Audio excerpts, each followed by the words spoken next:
I will start with excerpts from that documentary, Scars of the Revolution. So we came. In this country, supposed to be 24 years of independence, without the true economic power lying in the hands of the people of this country. On 15th May 1979, there was a mutiny in the Ghana Armed Forces. Things took a dramatic turn when, at the trial of the mutinous soldiers, Director of Public Prosecutions George Akins went out of his way to defend their conduct.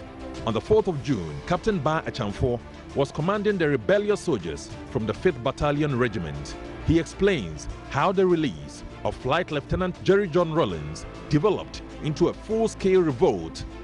We had wind that he was going to be executed that day. Somehow the explosion occurred that day. He was rescued from certain death. The squadron commander at the Reki Regiment, Major Ibrahim Reader, reveals how the army commander at the time, Major General Neville Alexander Odato Wellington, was killed later on that day. Around about, it was close to 3 o'clock, the police drove him to Nima police station. And as he got out of the armored cars to go into the office, he was seen. And some soldiers were summoned and told them there was a general hiding in there. They just got in there, they just opened fire at the office where he was in. He was hit, he fell down, ordered his ADC to leave. And as he was lying down, dying, they opened fire on his body with a machine gun. They fired so much into his body that his flesh started shredding out.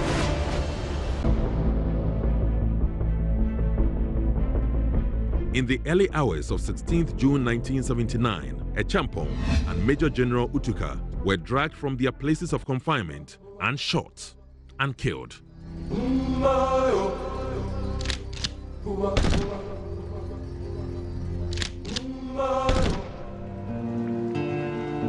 Wife of General Utuka insists the killing of the general brought untold hardship on the family.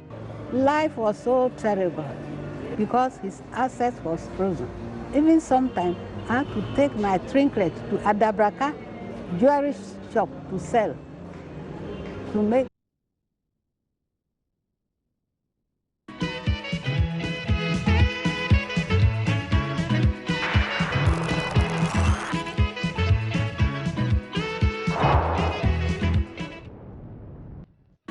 Some who say what you just witnessed and that entire documentary and that part of our history, we should forget. We shouldn't document it the way we have in video because it's too gory, you're reopening wounds, and there has been some criticism. But I see it differently. If you're like me, young, you were pretty young when this was unfolding. I've struggled during school to find as much detail as this to read about. You've had bits and pieces about what happened, but this, for me, just learning on what happened during that period was eye-opening. The line I kept on repeating in my head, this happened in our history. It just gives you a certain perspective that you can't take the freedoms we have today for granted at all. If you see and hear what people went through as part of the process of consolidating our democracy, that is, for me, is the argument why this is absolutely important. And that's why we're going to spend some time talking about it today. But also because many of the scars haven't been healed. We set up a National Reconciliation Commission for that purpose. And as we go through the commission's report for you, many, many, many years down the line, I've just been going through making the checklist. I dare say, majority of the things that the commission recommended have not been fulfilled. And for me, it's a pretty sad commentary on that whole process. And so many of those scars are so very raw. And it needs to be confronted. And that's what we're going to do today. I want to start with you, Martin Kpebu, on this. Maybe you are a human rights champion. Mm-hmm. I don't know if you've watched the documentary, though. The cataloging what happened in graphic detail. Yeah, parts of it. Did you find it useful? Oh, extremely. Extremely useful. I mean, you know, there's this very popular saying that if you don't know your history, you are doomed to repeat it. And as you also rightly put it, when those events happened, a lot of the current millennials were kids. So it's good that we have that history, okay, so that we would know where we've come from. And also that will help shape our thoughts to make a promise to ourselves that never again will we allow such a thing to happen. So it's extremely useful. That is it, extremely. And you see, and for those who are saying it's too graphic and all that, you should watch. The Americans have their history written. You watch this in History Channel, all those, and then on radio, on Voice of America, every day except Saturday, they have about 15 minutes on history.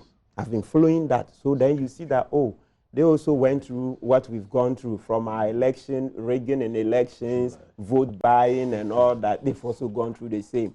When it comes to violence, so they've done more. We haven't even experienced violence. We haven't seen, the Civil War that they fought. Over the slavery. You see, so I'm like, okay, so these guys, they bought slaves and eventually killed millions of themselves because they were trying to end slavery in the Civil War, which Abraham Lincoln fought, you see, against the Confederates, you see. So, and this is something they play proudly, you see, they play proudly because they want to remind the whole world. It's VOA. I'm in Ghana here listening. So for all the countries where you can get VOA, you can listen. They are not ashamed of it. So we shouldn't give much thought to those who are saying, no, it's not good, it's too graphic. No. Play it out. Let's know our history. It will help us, you see, to help us. Because it's interesting when you read. That's why I have one of the books here. Look, just one line from Senior Okujetu's book, A Life of Service to God and Country. At page 130, he has this statement that's talking about the coup d'etat, okay, the one that took out Buzia. It says that the university students at Legon were ecstatic about the coup. Students were always a good barometer to measure political activity. They came out celebrating and in full support of a champion, you see, and on and on. So the point I want to make from this is that, so you see that a lot of the people who are older, the university graduates at the time, they were in support. If you come to 79, you will find that a lot of university students, as usual, were in support, you see. So it tells you that if people who were supposed, and those days to enter university, even I grew up and met, it was so prestigious. So we can at least safely call these students at the time the creme de la creme, right? Right? Absolutely. Exactly. So if they were ecstatic, and in 79, the same university students were ecstatic, it tells you that, look, the fact that you've been to university today, it's no bad that you may get up and support violence tomorrow. So let's know our history, that our fathers and grandfathers were in support of these coups, you see, and these coups didn't help us much. So that means that we should make a commitment, and as the National Reconciliation Commission report, you see, the government white paper, the part that states that, so as a nation, we should make a collective commitment that we will not allow these coups d'etats, this violence to happen again. So for all these reasons, please, your work is extremely useful. And Justice, he ends on the note of the coup d'etat, but if, for some strange reason, we are living through stories now of alleged plots to overthrow the government. For those who are hearing it for the first time, it will make sense until you watch this. The gravity of what is playing out in court right now. If you watch this, that's why, initially when the story came out, people it became a social media craze. We were joking about it, kitchen knife contest and bane twice, etc. Because a lot of the folks on social media, the millennials like ourselves, who don't understand. So for us, it was fun. But if you watch that, this is no play match. Except that this one, there are no guns. This particular one in court doesn't come near. Oh yeah.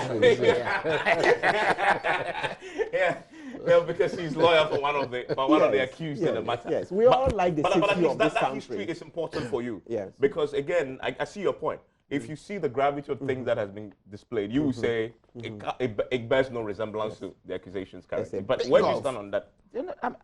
These are very important things that we should all appreciate.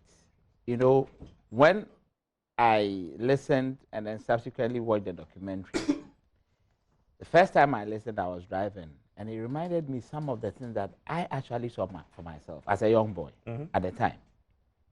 The 79, 81, 82 bits. I saw bits of it. I experienced it. I remember a conversation, even though I was a boy, that I had with a soldier. And at the time, for me as a person, I saw the military as people who just brutalize anybody they come across. And I remember there was a day my mom went into town. She had not returned home somewhere 8, 9 p.m. and I was really worried. And maybe she had been picked up somewhere in Central Accra or whatever, because we had experienced and seen some of these brutalities. So I think as a people, if we forget our history, then as I said, our future might not be what we expect it to be, because we need to be guided by history. Some of the atrocities and the bad things that happened around that time, people need to know that, look, we've gone through this phase. These were the fallouts. And like we said, never again should this happen to us. So for me, this is a good reminder for all of us. Yes, some of it may have been staged, but you also hear physical accounts of people who played different roles. Fast forward, Akatapori has even apologized for some of the things he did. And there are people, I think I heard the lady on your station basically excited, wailing that at least some apology has come, whether it was late or whatever. So clearly people were, harmed. I have 3 very good friends whose parents were all killed in these activities. Yes. And one of them was my direct roommate. I'm beginning to have some goosebumps. Yeah. I remember between 91, 93, when we were doing that transition, the political activities were coming. Back then, there were 2 key newspapers, Chronicle and Free Press. And in my cubicle at Ogasco, for some reason, all of us in there were interested in some of these things. So we're reading newspapers on a daily basis. Anytime we grab a newspaper, we'll get it. We get it and we go through virtually everything, the political activity and all that. Until we realized one day that it looks like what we were doing was having some negative impact on this, our friend. We had not intended it to be that way. It had not even occurred to us. But we noticed that days that we do those things, and then images of some key people or key actors in this whole political or, let's say, military activity were displayed on the front pages. He will be withdrawn. He will eat the whole day. So the moment I think it may have gone on for a couple of months or weeks before we noticed that trend. We had to put a stop to those things. So we bought newspapers from our cubicle. It wasn't the best for us because we couldn't engage, but clearly it had an impact on the young man. So some of these things, people who may have not experienced it may think that, oh, when we hear of coup d'etats and what have you, it's for fun and what have you. But I'm not saying somebody has done it wrong, but we should be guided by some of these things that are being recounted for the people who never heard or saw any of these things to take a cue from and ensure that we all resist any action of that nature. We should uphold the tenets of the 1992 Constitution. I mean, Colonel, in 1979, at least the first Rolling Stone, which was the focus of the documentary, were you in the service? I was. I was, let me say, a young officer. But fortunately or unfortunately, I was on mission in the Sinai with a UN mission. I would regret that because it denied me of the opportunity to have had first-hand knowledge of the events. Around 81, again, I was far away in Kumasi and then subsequently in Tamale. So in Kwaku's words, I might have missed a bit of the action, down south, especially in Accra. The documentary, to the extent that it helps to remind society about the ills that we have all gone through is good. You see, but the issue I have with the documentary is that it lacks perspective. It only narrates the accounts of injustices and so on. But the context, in which those ills occurred, and I think last week Oku was trying to, make references to that. That context is completely missing. And therefore, you don't get the right perspective as to how these things happened. Secondly, with the little that I know about these upheavals, and I think Oku last week also made a point that it's very difficult to draw the clear timelines as to what happened 15 May, 4th June, 31st December. But let me say generally that the accounts of the ills to rank and file officers and men is largely missing from the documentary. And I think I might have called you or somebody else at Joy FM when I saw the Odefo, is it Odefo? Odefo. Yeah, the Odefo's wife narrating how the husband was killed. That was fine. But I was in Kumasi. Now, that was the day when the sun set at noon in Kumasi. Now, what happened?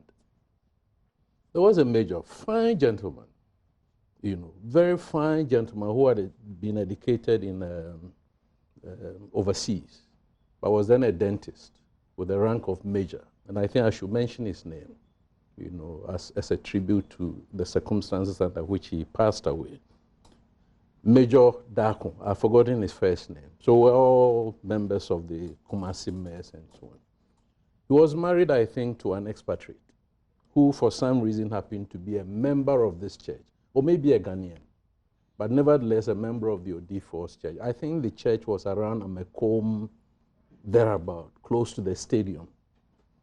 So the gentleman thought that his wife had kept too long at church and went to the church to get the wife, to go home. The narrative goes that when he entered the church, there might have been some altercation or whatever, but the Odefo pointed a kind of holy stick that he was holding at the major. And instantly, the church members set upon him and killed him. Oh, wow. And left him, in fact, they stoned him to death, and left him on the streets.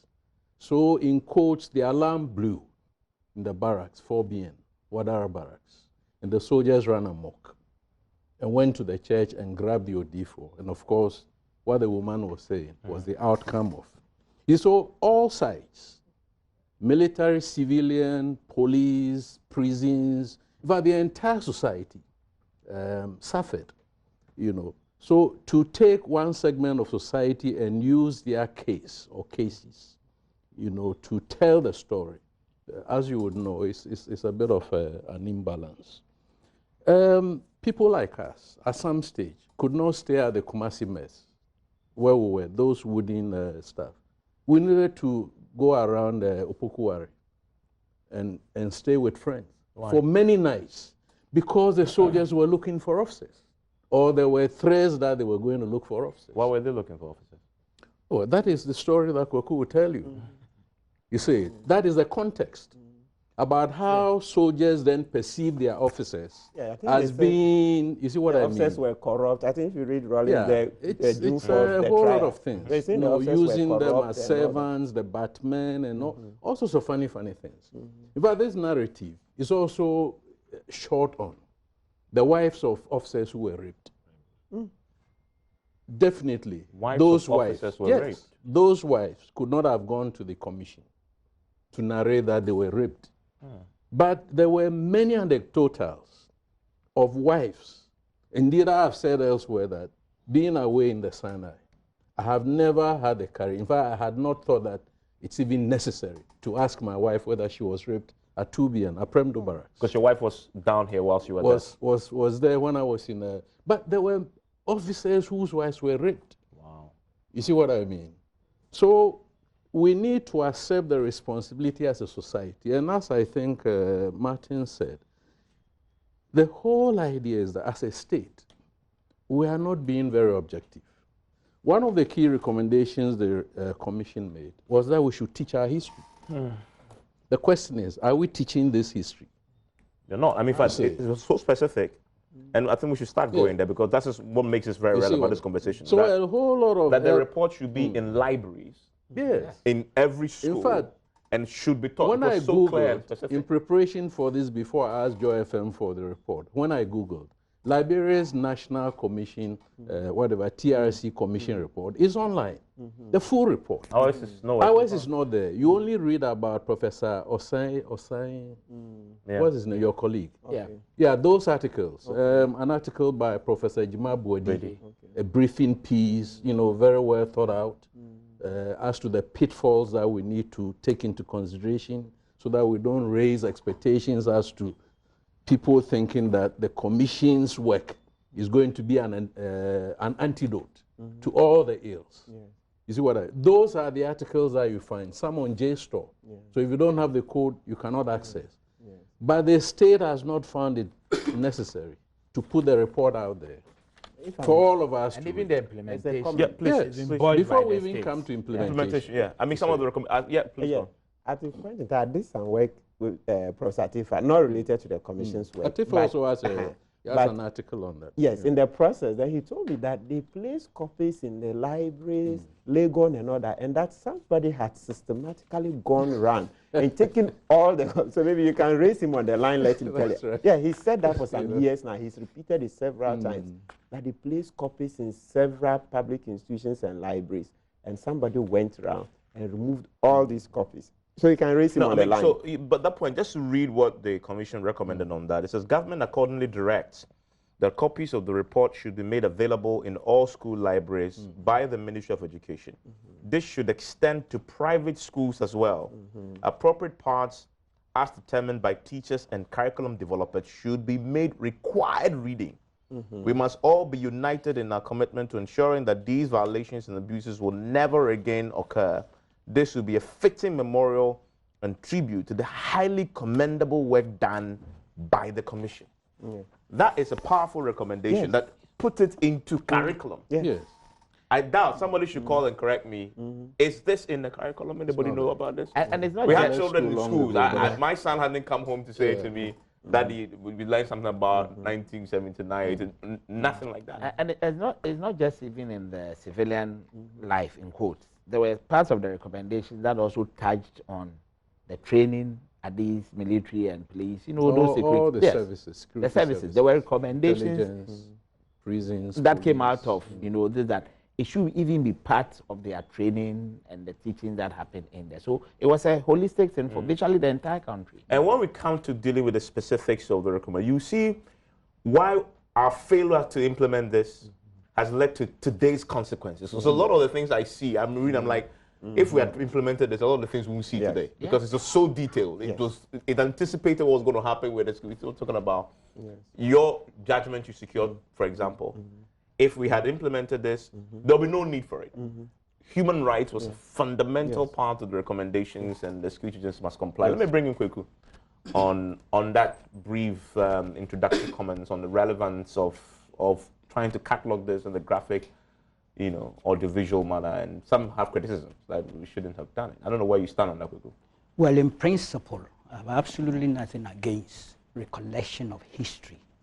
In this case, a documentary done by Joy FM, or is it multimedia?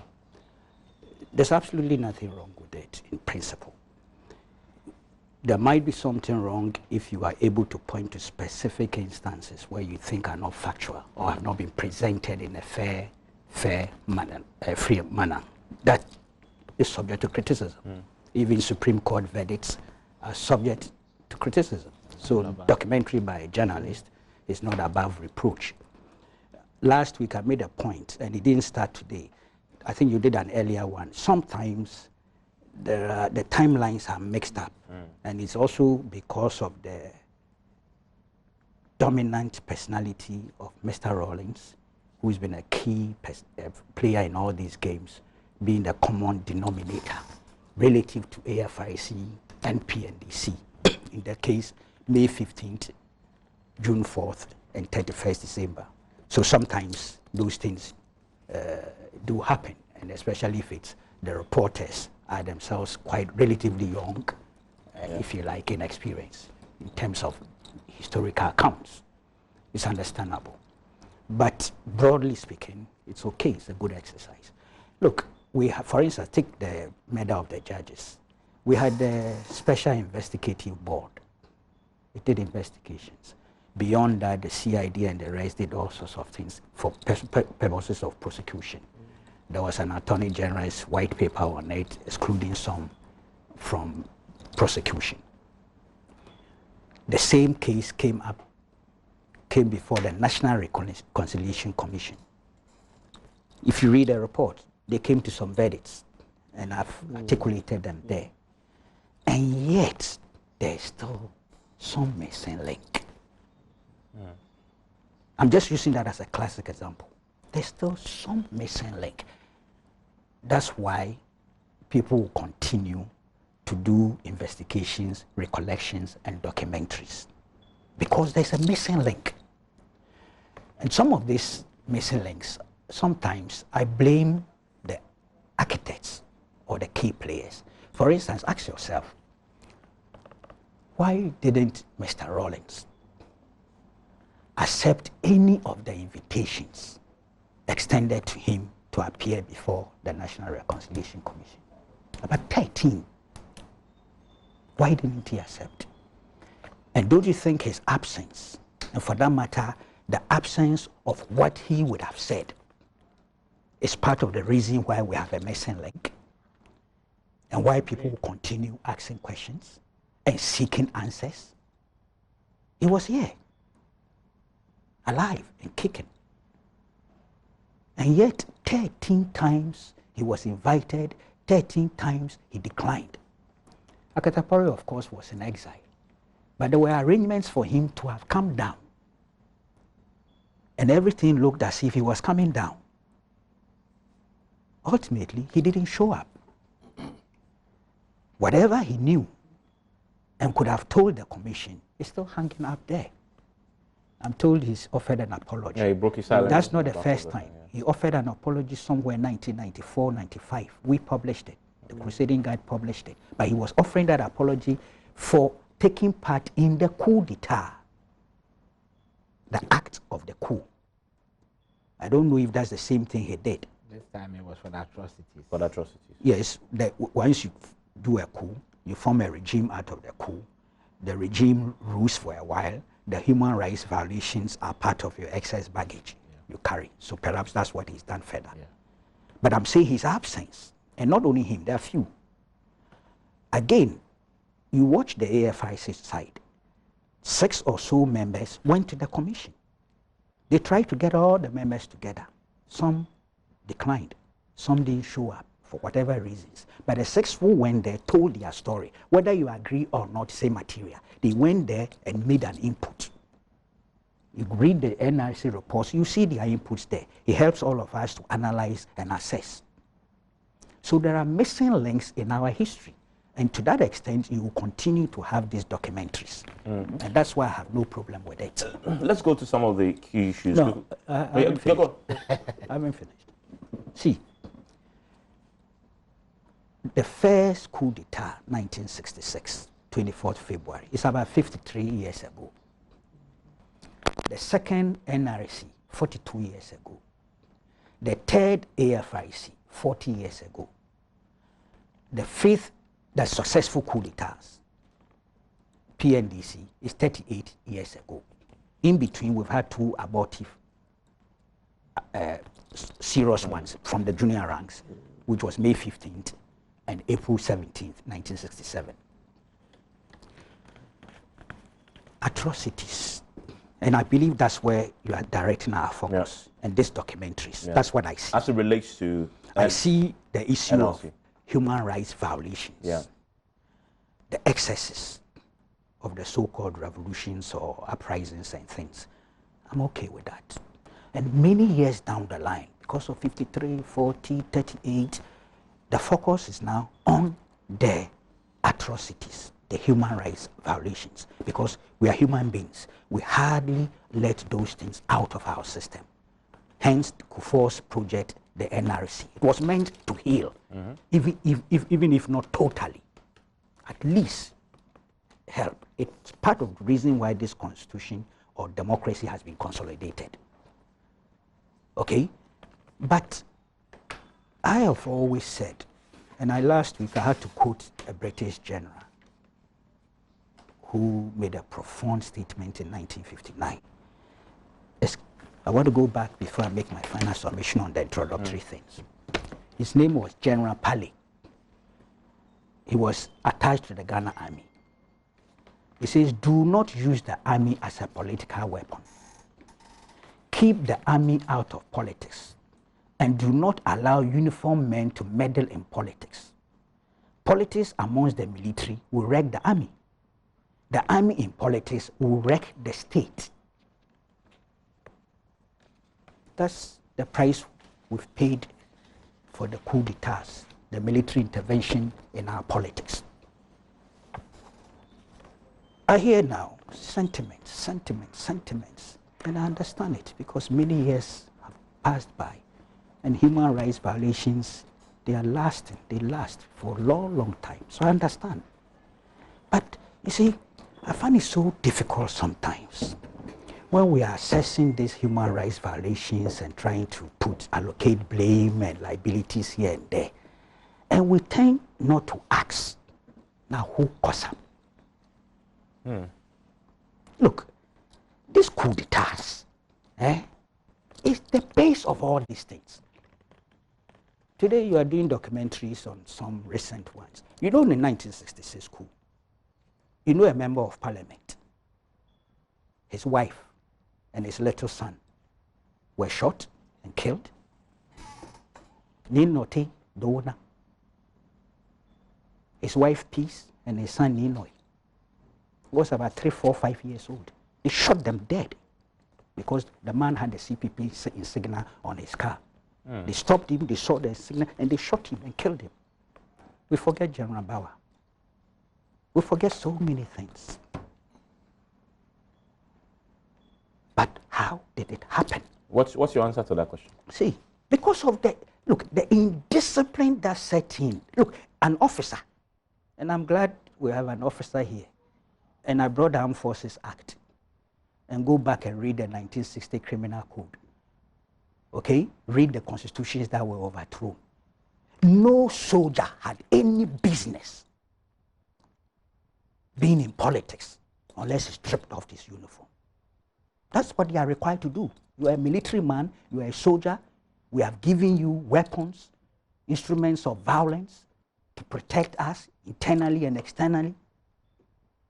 Then you decide to appoint yourself a messiah, a savior, a redeemer, a revolutionary, a liberator, and take up arms against the state and the constituted authority. You've committed high treason and you become a running illegality.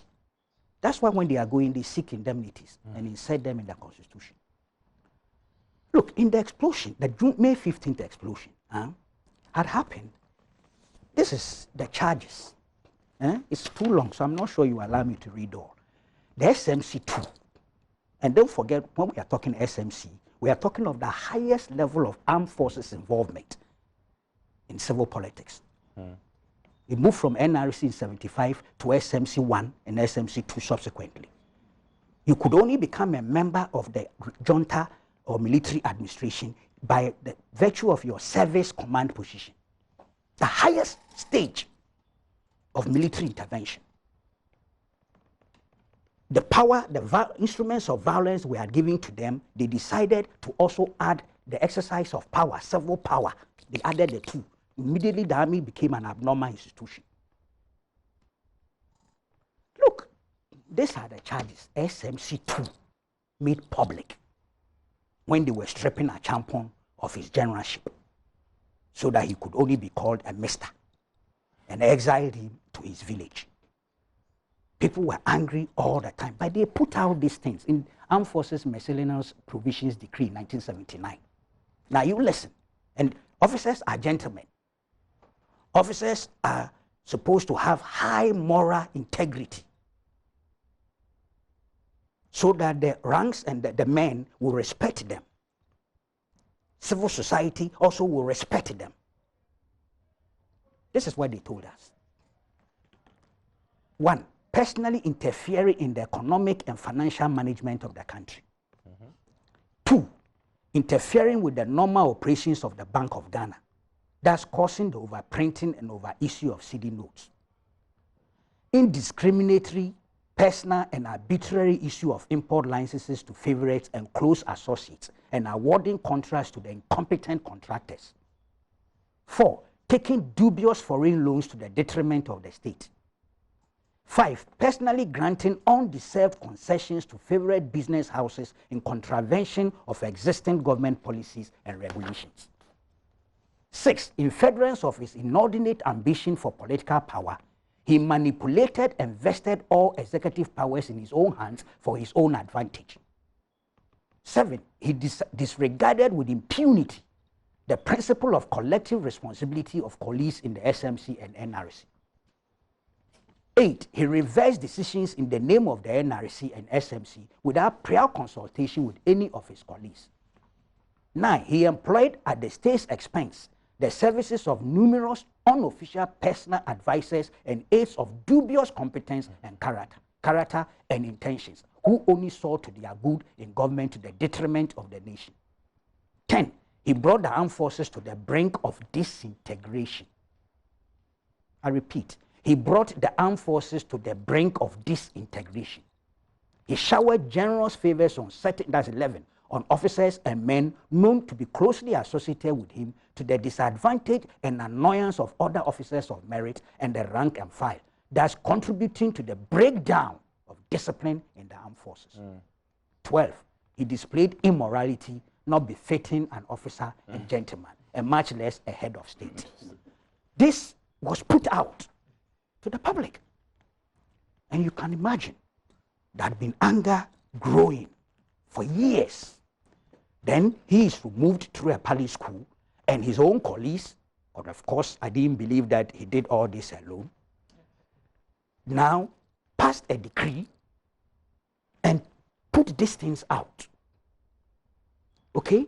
Apart from that, what people have forgotten, the SMC too made army officers declare their assets.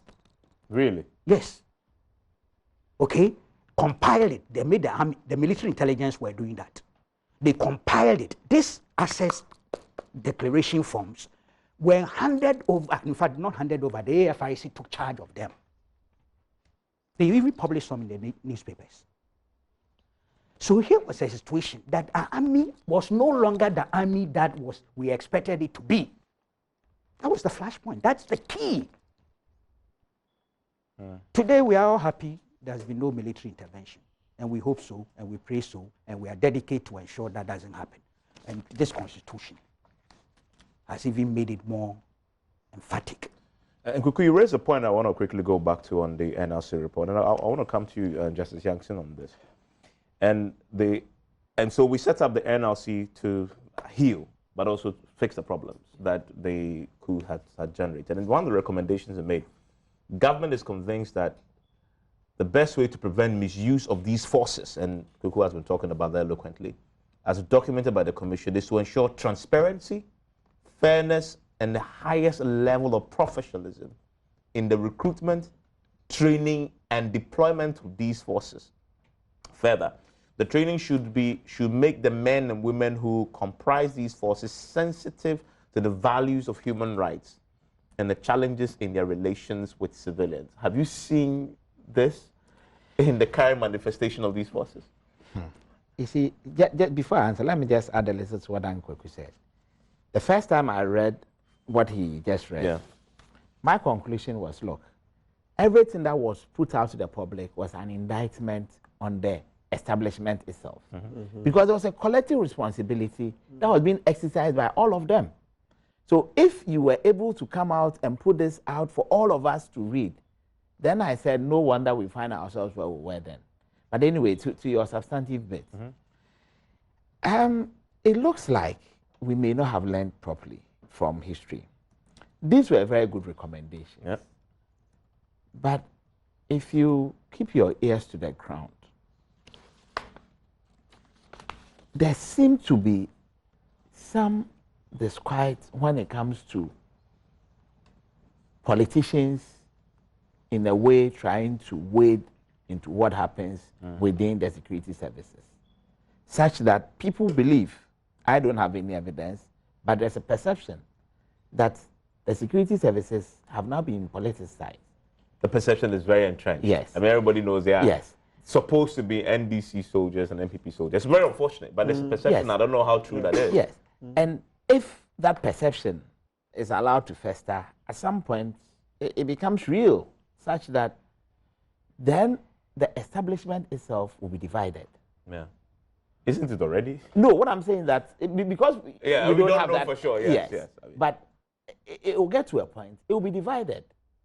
Once that happens, then that disintegration basically has been crystallized. Yeah. When it comes to recruitment, we've all heard, in quotes, the various political parties, as and when they are in power, what we all hear is that they are putting their people in there. As to whether they go there on merit or otherwise, it's a different ballgame altogether. But the principle is that each and every citizen should go there on merit. Yeah. I think that these recommendations, maybe once this documentary has come up and the issues are now, being discussed, we should take a good look at them and also get the political establishment to begin to commit themselves a lot more. That way, all of us will be saved as a country. Because it will be so hurting if we don't address some of these things, and God forbid, in some decades to come, these same issues crop up and come to haunt us. Yeah, it has been cropping up. And Colonel, I want you to comment on the point Kweku makes, but how it reflects in the Commission's report. Recommendations designed to fix the problems that Kweku had eloquently articulated. And yet, we are in 2019, and I know you have your ear still in the service. I mean, it clearly from the perception, I mean, for us civilians, that we perceive the institutions that haven't achieved any of these things that the Commission had. I'll come to that, but let me make this point. See, if you don't contextualize issues, you will not get to understand fully why certain developments take place. So if you take military involvement in politics, military participation, whatever it is, and you jump to the 80s, you miss the background context. If you pitch yourself at the 70s, you miss a bit of the context. So we need to go back to the onset of military participation in politics and then begin to interrogate why did the military find themselves there. It was indiscipline, nevertheless. It was also that, okay, within a very short span of time, we had created an officer corps that didn't exist over a long period during the colonial administration.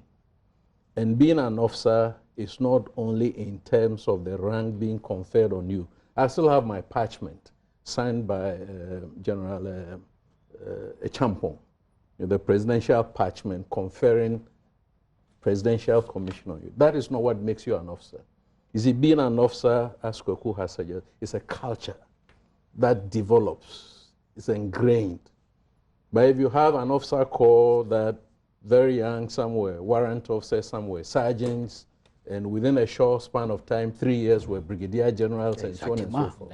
You see, how to behave as an officer or to relate to the political establishment is a bit missing. But that's one side of it. The other side of it is that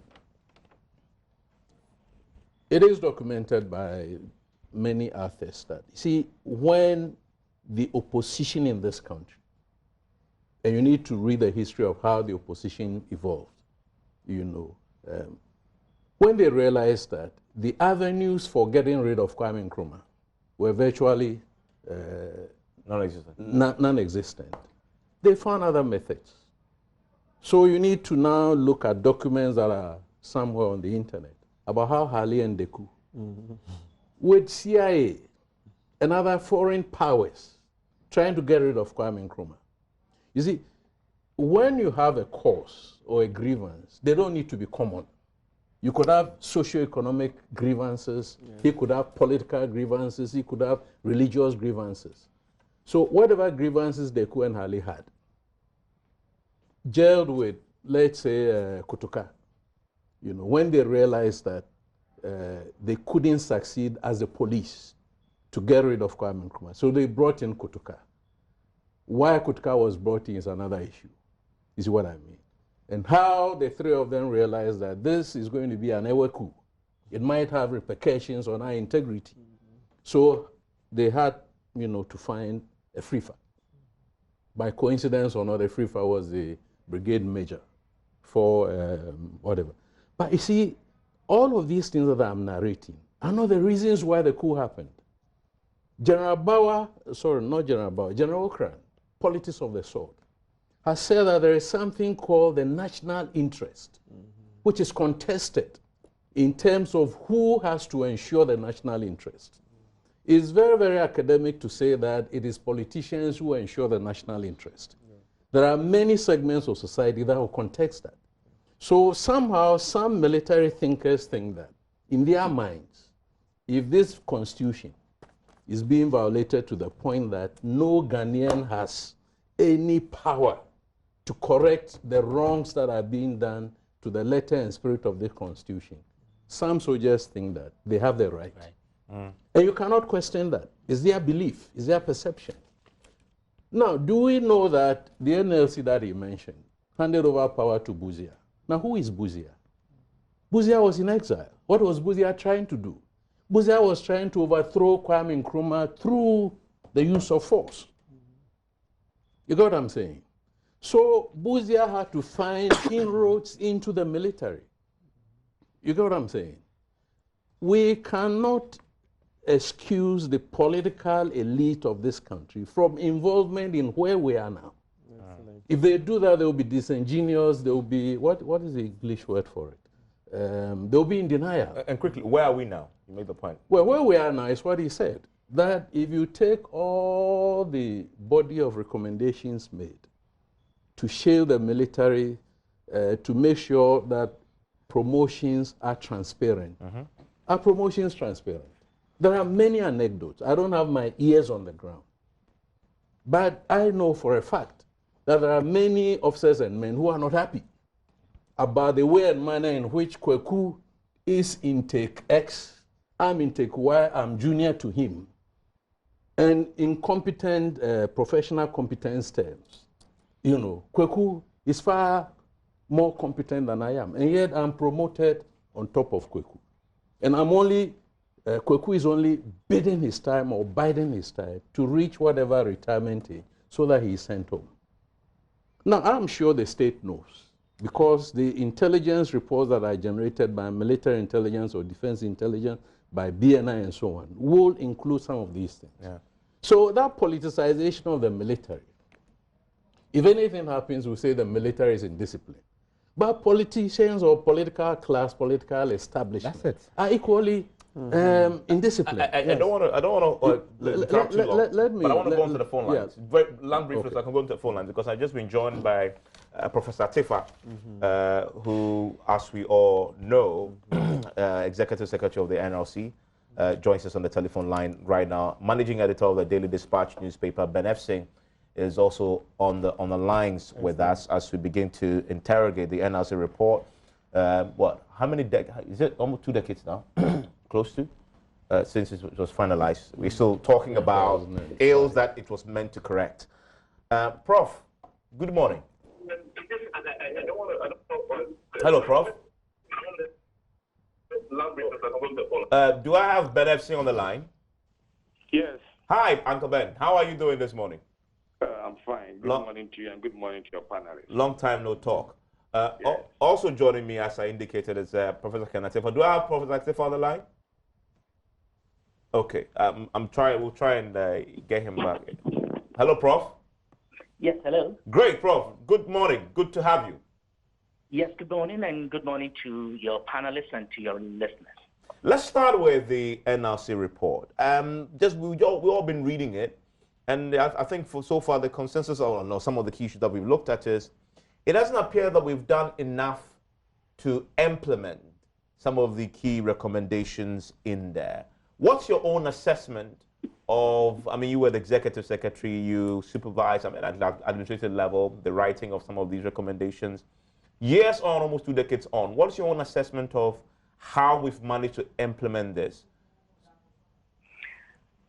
Well, thank you very much. It's a complex, multifaceted question.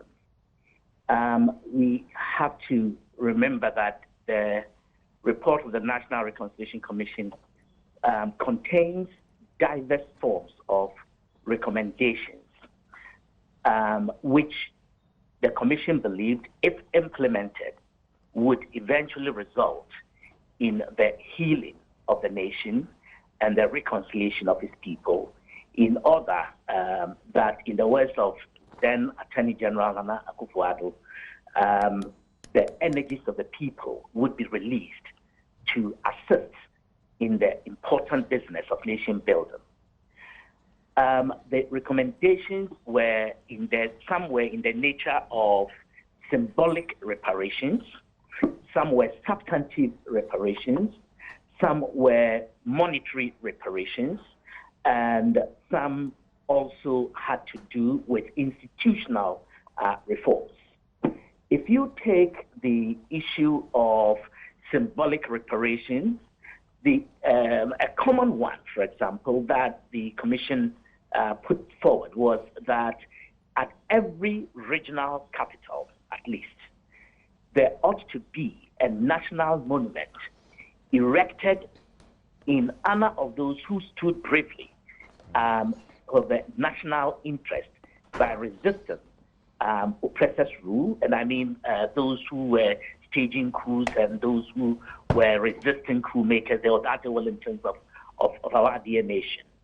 And also a monument that symbolizes the hope for healing and the aspiration for development of our people. That would have been an easy thing to do, in my mind.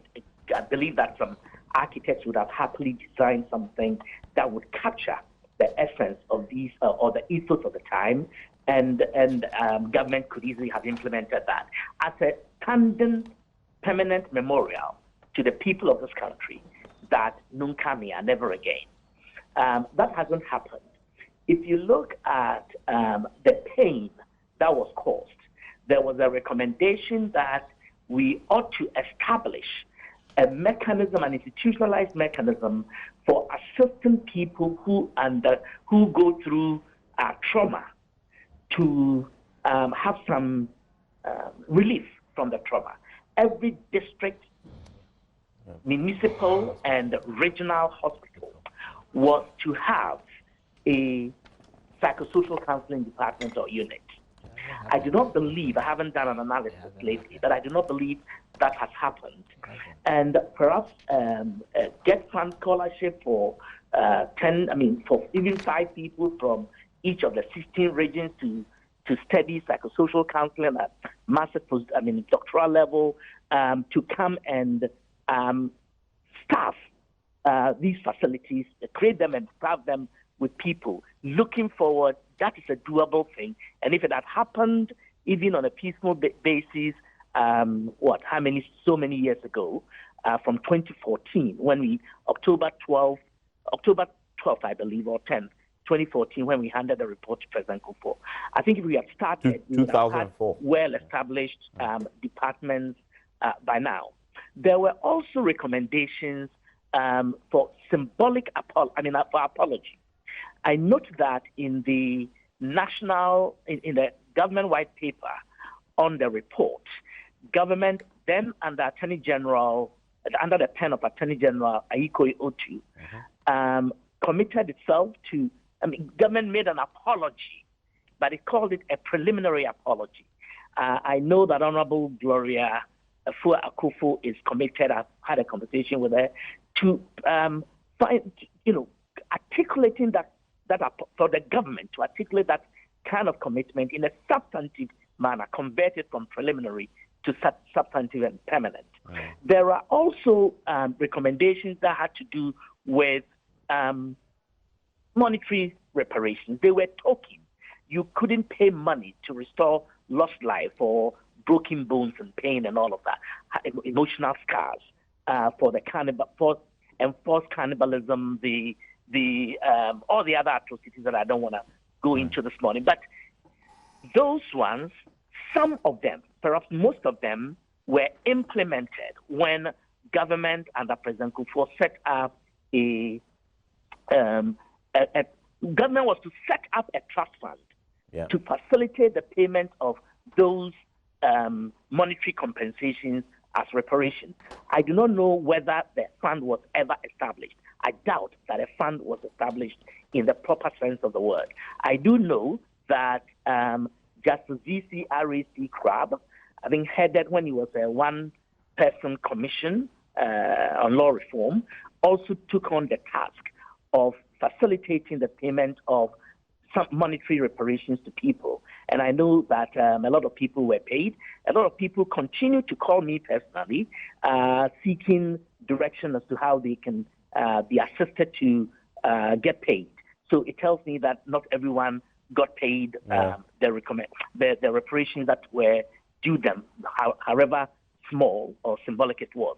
But on the more substantive level, I think the key things were institutional reforms and public education, the sensitization of our people against human rights violations, the egregious types, and permeating society with a human rights consciousness and a new ethos of being each other's keeper in the proper sense of the word, and Prof, I guess preventing these things from happening. I guess, Prof, that is, I guess, one of the tragic comments we've heard in the studio, and there's consensus around it. That particular point you've made, we need more than anything else, but that hasn't happened, at least not yet.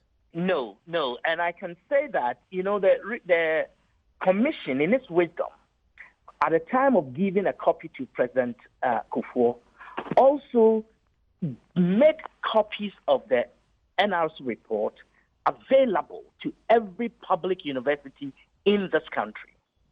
Every public university. And not just a copy.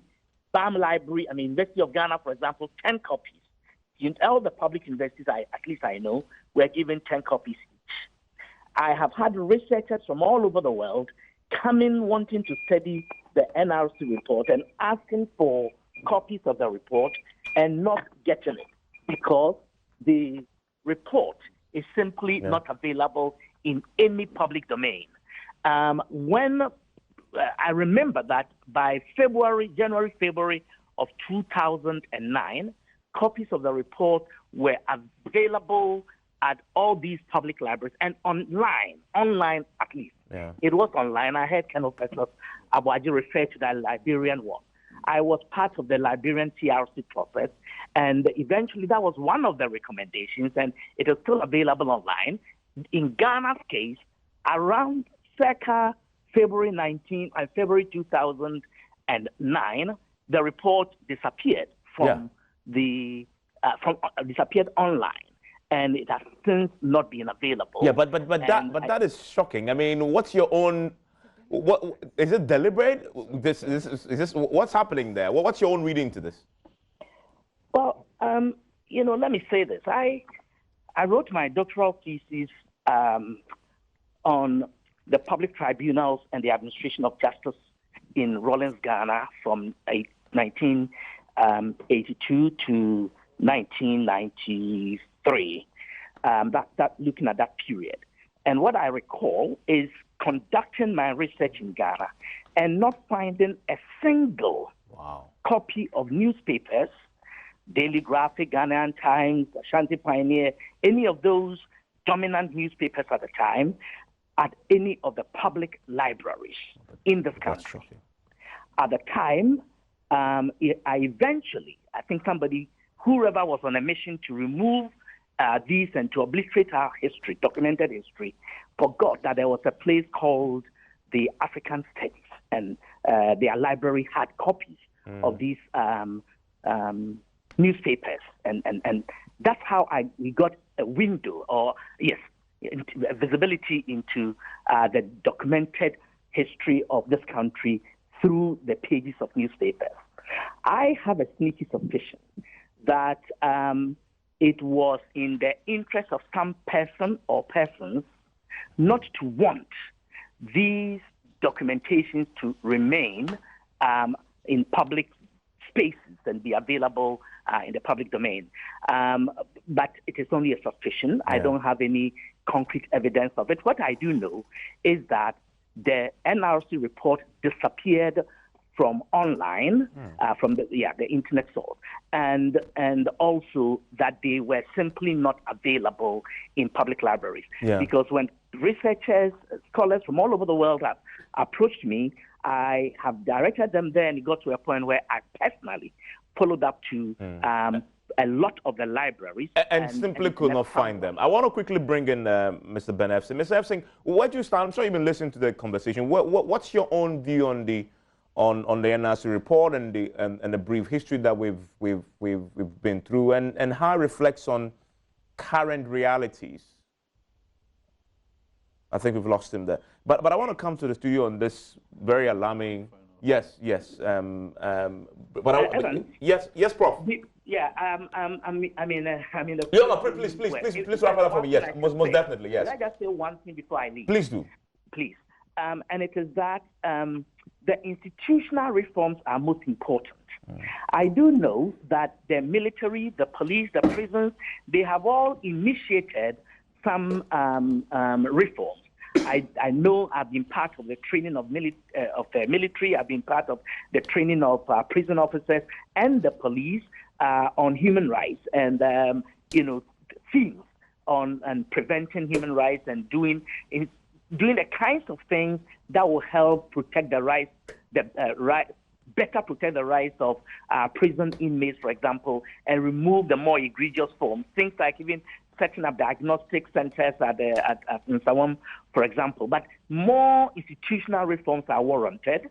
The impact is not as, you cannot remove these human rights violations completely, but every now and again you have accounts in the media space of egregious human rights violations of the type that happened 40, 50 years ago, still happening even under constitutional regime of the modern era. And that is disheartening. Yeah. We need to do more as a people. We need to also follow to the letter the recommendations of the NRC to make human rights education a critical, compulsory component of education in our school system, right from primary level to university level. And I think it is high time we took these things seriously. Yeah. And I must say also, think about how to even alleviate the suffering of people when suffering occurs, even when it is not the result of violations by public officers or persons purporting to be public officers, which was the scope, by the way, of the NRC's work, that it was the actions or the violations perpetrated by public officials and or persons holding themselves out as public officials. But even we need to create a society, foster a society that goes beyond that. So a recommendation, for example, was that there ought to be an ambulance at every single district, regional, municipal hospital. Another one that we've not done. Those kinds of things are all there. Yeah. And I think that we need to move in that direction. And I know that from conversations triggered by your documentary, the Attorney General, the current Attorney General, for example, has spoken with me, and I think that she's probably going to pursue measures that, in concert with other ministries and institutions of state, working with Shraj and others, should propel us towards that destination we so might desire, using the NRC report as our guide. Thank you very much, Professor Tefa, and he was the Executive Secretary of the NRC back in the day.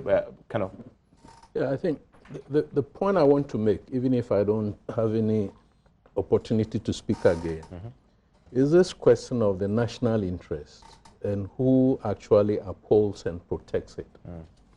And I made reference to the first school and how it descended into, or it evolved into some tensions of ethnic, nature. We're still grappling with that issue. For instance, given Buzier's presence in Togo, when he succeeded, the Airways expected that they will be, compensated, rewarded for whatever it is. When they realized that that was not going to happen, because they only got 2 ambassadorial positions, SG and Tor, and I think another gentleman. Okay. You see, so part of this Western Togoland issue, which is playing out now. In other words, I'm trying to suggest that the military is a part of society. It reflects the tensions that exist in society. And therefore, we should not take out the military alone, you see, and try to apportion all the blame to the military as being the reasons why Ghana is. All the human rights issues that we talk, in fact, when you read the report, you look at human rights abuses, human rights violations, and so on. Not too long ago, 31st January 2019, there were human rights abuses. You see it. And in 2005, the responsibility to protect documents in larger freedom says that past atrocities that are not addressed, are a recipe for national disaster. And they also include even socio-economic distribution of goods.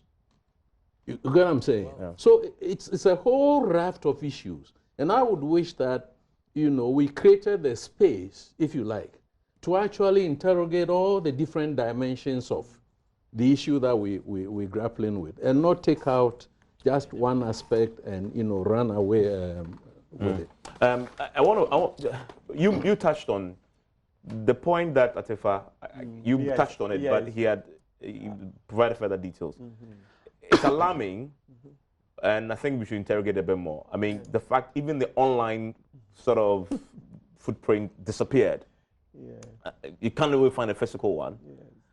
That, for me, he has his own suspicions. What's happening there, and why would anybody systematically, and he gives a timeline when these things disappeared, so you can't find it.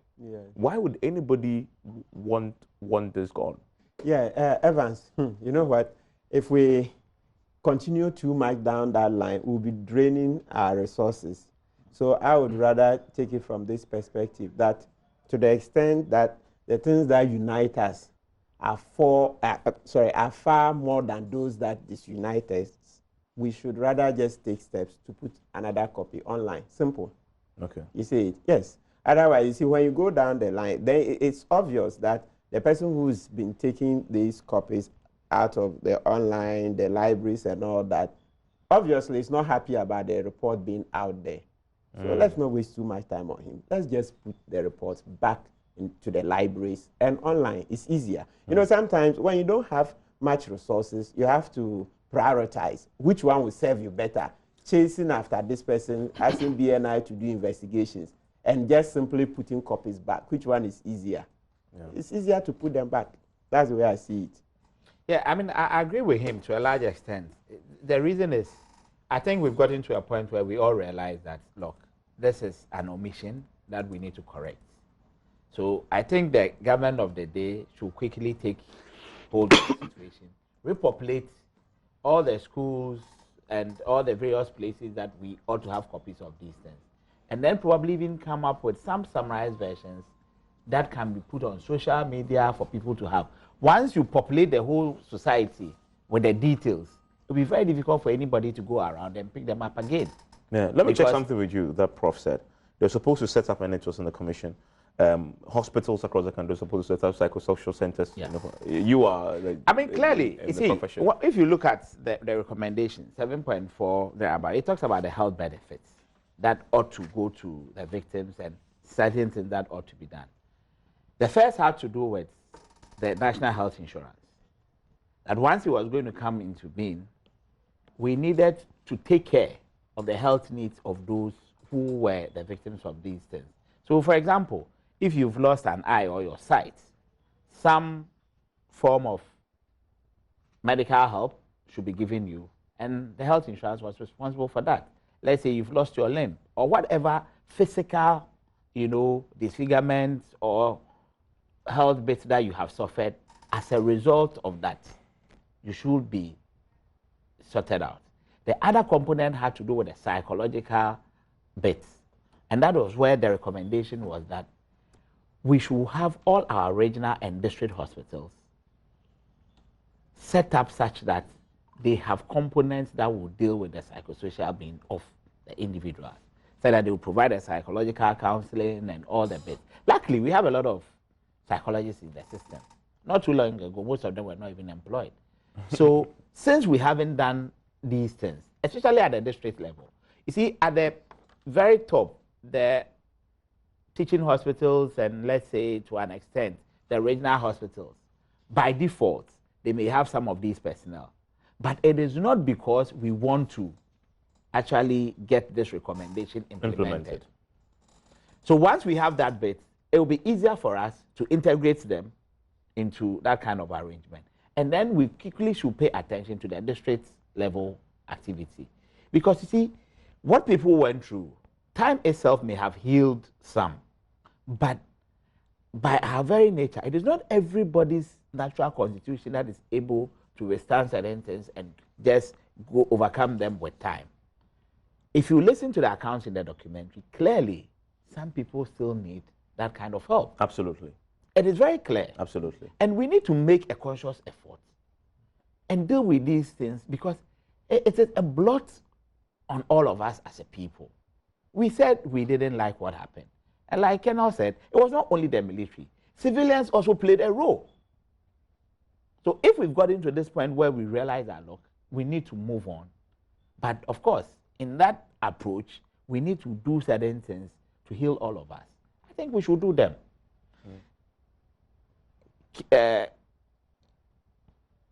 Prof. Atefa actually mentioned a bit about, you know, the regional level monuments. But there were two other things. There was supposed to be a very national one. I mean, a national one, which was like for everybody, with names of some of the victims even engraved on and what have you.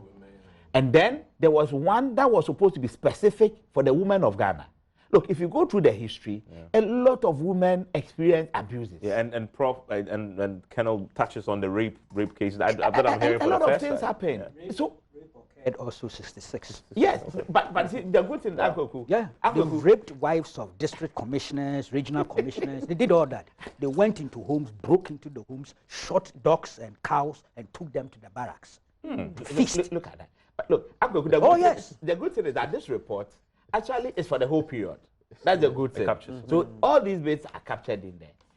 Why wouldn't we be that sensitive to our own people? We have a lot of gender advocates. And I'm surprised nobody's advocating that this be done for the women of Ghana. I mean, the point, we've forgotten that we did this. We were supposed to have an annual Remembrance Day or Thanksgiving. Even that we haven't done. We haven't done. You know, and a one-off reconciliation day. And all. So clearly, there are a lot of the things that we have actually neglected. Unfortunately, truth be told, if you look at the attempt to more or less restore, in quotes, people to whole, the moment President Kufuor's term exited, virtually everything came to a halt. But President Kufuor had 4 years to he started something. I'm not saying, in quotes, he should not be, in quotes, take the blame for some of the bits. But at least clearly, certain things started. I know people were paid. Some are saying they never received the money and all that. But governance is supposed to be a continuum. So if we did this with good intent, I expect that subsequent governments should continue. Yeah.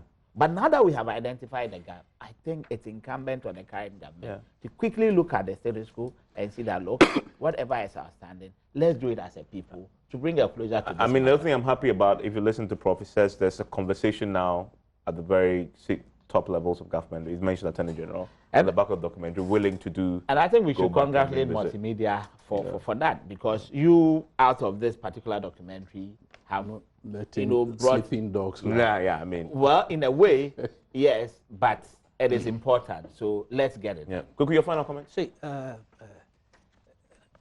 you know what? It's actually an exercise in futility that whoever sought to erase this thing embarked on. Because I'm aware of some people who have records. Yeah. I do have. I have one. Look, the radio and TV proceedings, that is, the producers were made live were broadcast and telecast live. I wonder if I missed even one. I have them right now in my library. Well, I won't mention them.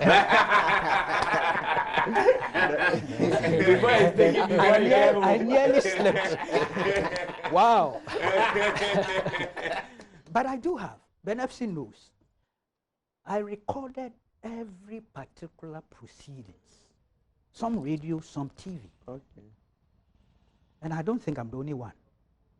I know people who have. So perhaps we all have to get together and see how we can put it in the center and get it properly done. Okay? Excellent. That has to be done. See, and the compensation, I think, I'm not sure it was comprehensive enough in terms of the monetary thing. But if you read this is Ghanaian Times, 22nd December 2006. Government pays 5 billion in compensation. That is, government has paid over 5 billion as compensation to 850 victims of torture and human rights abuses during the period of unconstitutional rule in Ghana. Money for the payment was released by government in October 2006. Sandra Frimpong, member of the NRC Implementation Committee, told the Times. She said even though as many as 4,000 people petitioned the NRC and were heard, only 2,514 people are to be compensated. And out of these, 2,117 are being given monetary compensation, while the rest will be reinstated or have their property deconfiscated. Then you go to Daily Graphic, 14th June 2007. It says a total of 1,268 victims of human rights abuses in Ghana have been paid close to 8 billion in I'm talking old cedis. Yes. In reparation sums as recommended by the National Reconciliation Commission. Following the work and recommendation of the NRC, the government allocated 13.5 billion in the 2006 budget for the compensation of victims. And then I have some records. Some of them were signed by the Venerable Crab, VCRA Crab. This was a letter addressed to the Deputy Minister of Finance, Defense, indicating that there was a list of military personnel who had suffered arbitrary dismissal and all the rest. They gave the long list. Some are police too. All here. Some were paid, some were not. During the mail's time, some of these soldiers came to me, talking about the fact that they hadn't been paid, their compensation, some were to be reinstated, they hadn't been dealt with in all that. So there's an outstanding issue. In terms of the monetary aspect, quite a lot was done. There were some frauds, because some people went impersonating deceased, who from their families were sent all sorts of fraudulent documents to try and get a payment. Some succeeded, some did not. So to be honest, we have this serious problem to deal with. But and I'm not going to disagree with Captain. Yeah, I would not. But I think we should also put in context. See, it's true. All coup d'etats that have happened, the attempted ones, there was a civilian element. I'm not going to deny. 1958, the first attempted coup. Aramponsang, and Major Hawaii. Okay, there was a civilian angle. We were a multi-party state then. Please put that on record. And yet there was an attempt to remove the constitutional order. So I'm one of those who doesn't buy the idea that because there was no avenue, they had to. Zambia had 27 years of one-party state. They didn't use the military to remove it.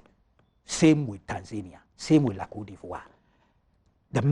If you wear the uniform, and I come back to that, that's why I said perhaps there may be a little divergence. You, the soldier, you swear a certain oath.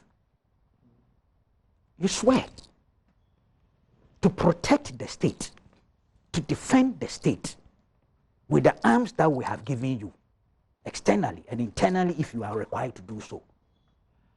I don't see how any civilian should be able to get you into a conspiracy to overthrow the constitutional order. If you're interested in politics, take off your uniform. So whilst I agree that there's always a civil element in it, I think it's incumbent on the soldier to go by the code of discipline that his profession requires of him. if you get into that and you are to be dealt with, they will say because the civilian encouraged you, you are purged of that liability or complicity. And I believe, Captain, Major, you agree with me. No, Kind of. Why pay me. Look, you dare not. Huh? Demote. This one is huge apology. I beg. Please forgive me. Because I'm a barracks boy. Okay? I'm a barracks boy. I lived in the barracks, I schooled in the barracks, and I really loved the profession, the military profession. And that's why perhaps I'm a bit hard on them relative to their interventions. I need to ask you this before we go. Have you seen, on the back of all the recommendations we've read about the military, the reforms that need to go on, the professionalism, the integrity, recruitment, training, depoliticizing it? Have you seen any changes? Are you there are prolonged absence from civil politics has helped. Their own role, participation in peacekeeping and peace enforcement has helped. What they see, the experiences they've gone through here as well as elsewhere, have brought about a better professional culture, restrained them from getting involved in our politics. But I'll be dishonest if I indicated that all those things that we're talking about are missing from the armed forces or the security services. But don't we hear them? All the time. We hear. Some go out there to town, do all sorts of things. Look, Issa Mobila was a political figure. That's a chairman of the CPP in the Northern region. Election 2004, some problems. They picked up all sorts of intelligence, true or false is not a point, but they took him to the barracks, tortured him, he died. Okay? 2 soldiers eventually were tried for that. But those are things that were peculiar, not peculiar, that were rampant under military or unconstitutional regimes. But under constitutional regimes, we've had examples. I'm sure if you give us some more time, we can recount more. Okay, both police, your own reporter was a victim of police brutality.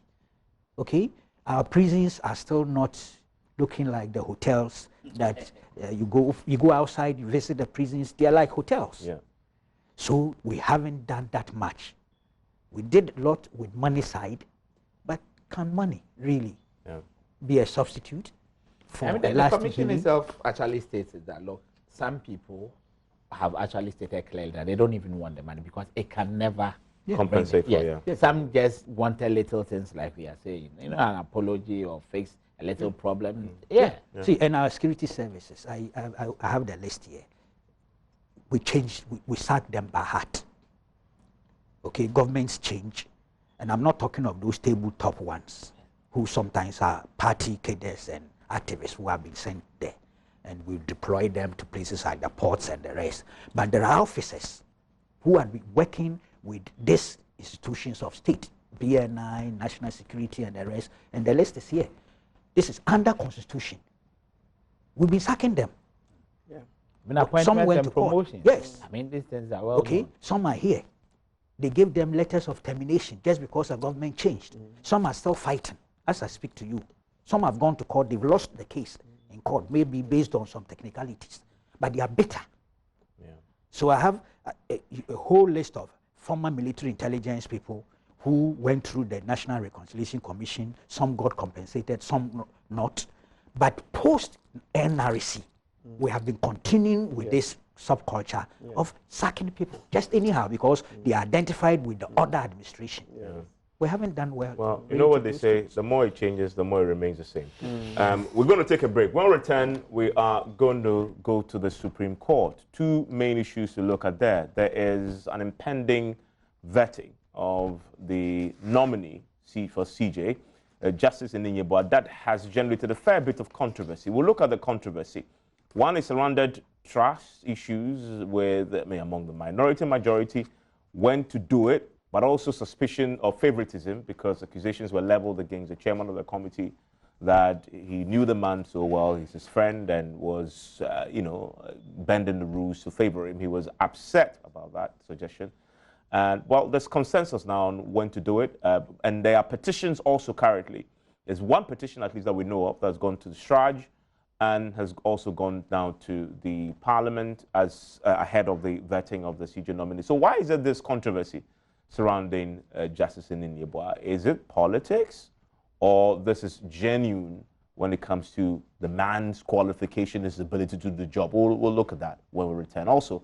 And then we'll end with the CJ who just left, the Justice Sophia Kufu. We'll remember her legacy, and I'll get the views of my panelists on that. You can join me also. I'll be sharing your views with you shortly here on NewsFile. Stay with us.